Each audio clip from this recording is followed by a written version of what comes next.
IBRC doesn't have any credibility. And the reason it doesn't have any credibility because every time issues have been raised about IBRC, you've done what you did today. You stonewalled. From 2012, Pearse Doherty and I had submitted a range of parliamentary questions about IBRC. The responses from the government, including yourself and the Minister of Finance, were obstructive and they were unhelpful. And that's despite, as it later emerged, the fact that the Minister of Finance was actually briefed by his own officials about their concerns about this deal and other deals involving IBRC.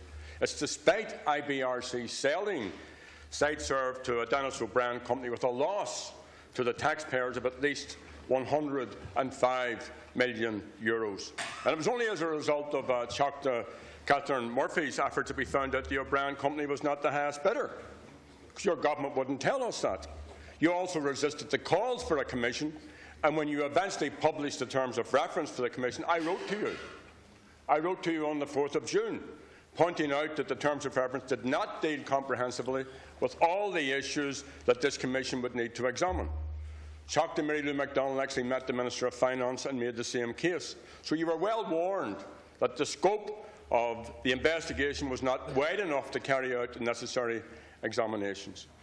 Now, Taoiseach, what advice did you receive from the Attorney-General in relation to the Commission's ability to examine confidential or privileged documents? Did this include documents from the Department of Finance?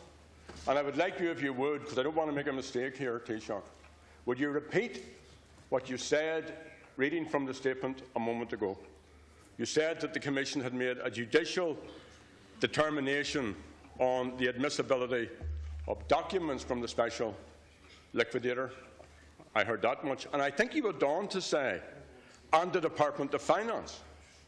So I would like you to repeat that piece for me before I come back with a supplementary. Thank you.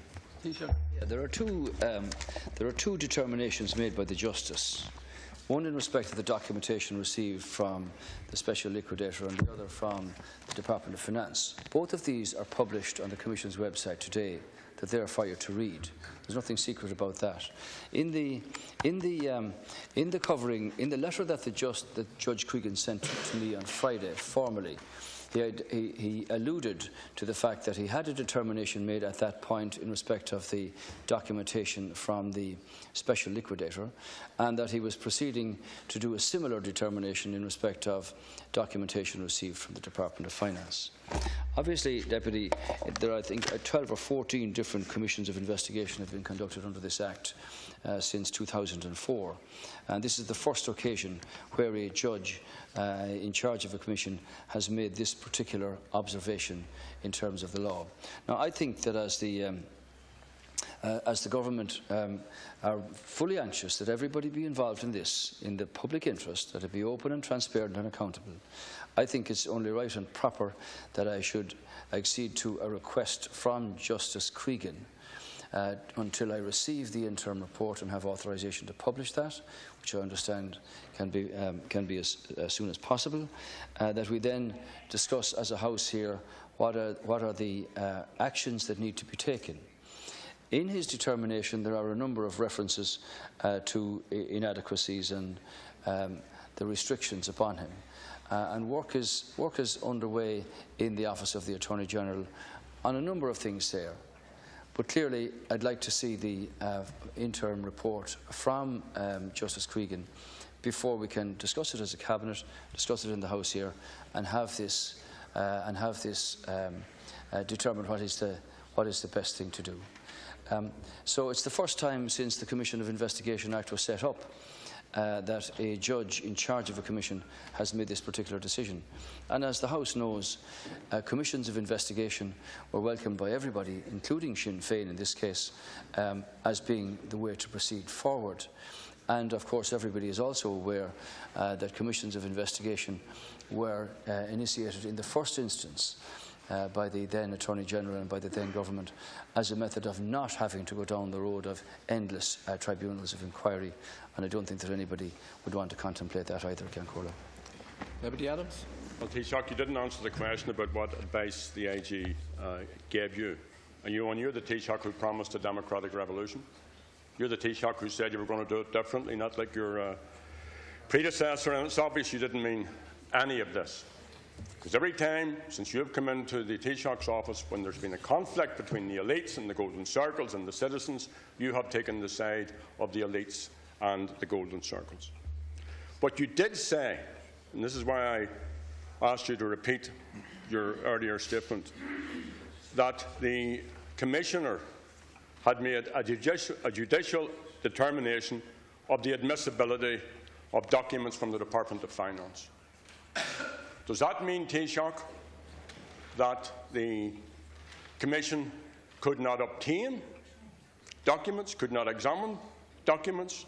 Does this mean, Taoiseach, if he's making a judicial determination about this matter, that obviously he brought this to the attention of the Department of Finance? So they clearly knew that there was a problem. And you're only addressing this issue now when the whole thing is forced upon you by the judge in charge of the Commission writing a letter which was subsequently leaked to the media. And it does appear, whatever about any speculation on any other issue, that this was on foot of KPMG not making documentation available to the Commission of Investigation. And you know that KPMG had a role in the sale of Siteserve and other assets. You'll also know that this KPMG was the first choice of the government to conduct a review of IBRC transactions, even though KPMG were involved in these transactions. And at the bottom of all of this are the millions of euros that are going into the pockets of the elites and out of the pockets of the taxpayers. So, you say, and you've repeated this, well, you haven't repeated, you've fudged the issue, but you claim anyway in your usual obtuse, opaque way that you only knew about this last week on receipt of the letter from the Commission. But a government spokesperson is quoted in the media as dismissing these concerns as early as mid-September. So the government was aware of them. This is the government spokesperson dismissing these claims, and I think the Irish Times.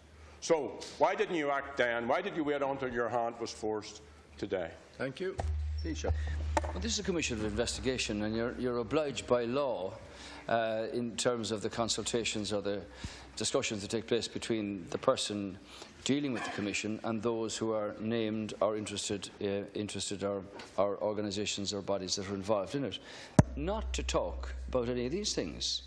So I don't deal in speculation or in rumour. You've been moving in some golden circles yourself quite recently, I note, as well. But that's beside the point. Now, there's no need for you. There's no need for you, Deputy Adams. Sorry, we're time. No need, Deputy Adams, to make an assertion of some kind of restriction or cover-up on documentation. Minister for Finance has said that all of the documentation available to the Department of Finance without redaction was sent to the Commission. All of it. All of the documentation relevant to the Commission of Investigation by Judge Cregan was sent to it. So don't assert in here that somebody was trying to restrict or not send information that was relevant. That's the first point. The second point is that all of this information carried with it a confidentiality warning from the Department of Finance, not in all of their papers, but in some of them. And that confidentiality applied in so many other commissions of investigation, but can be overruled and has been overruled in the public interest by the person chairing the Commission of Investigation.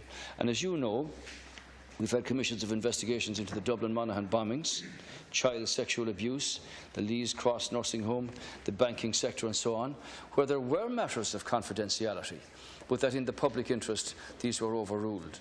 This is the first time, however, that a justice, in this case Justice Cregan, has pointed out from his perspective and from his independent determination that he cannot go any further. Now, I want him to be able to go further, and I'm quite sure everybody in the House does as well.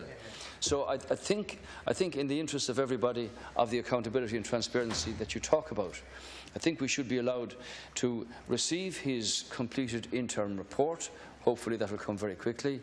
Hopefully that, when I get authorisation to publish that, as soon as possible afterwards, have it discussed here in the House of Cancorla, so that the Dáil and later the Seanad can make its decision about how best to proceed to have accountability, transparency and full compliance, as those people in IBRC are also concerned that their good name is being shoved aside. So, in the interest of all of the transactions in respect of which there was over a 10 million write-down, we need to be able to deal with this in whatever form. And the Attorney General's Office are looking at some of the options that might be considered following the determination of the judge now published. So I like to wait to get his interim report, have that discussed at Cabinet, have discussed here in the Oireachtas, make the decisions that the Cregan Commission of Investigation can get on with this business and in full openness, accountability and transparency in the public interest, deal with the issues that have been raised by deputies over the while, including Deputy Murphy on the far side. Deputy Murphy, thank you.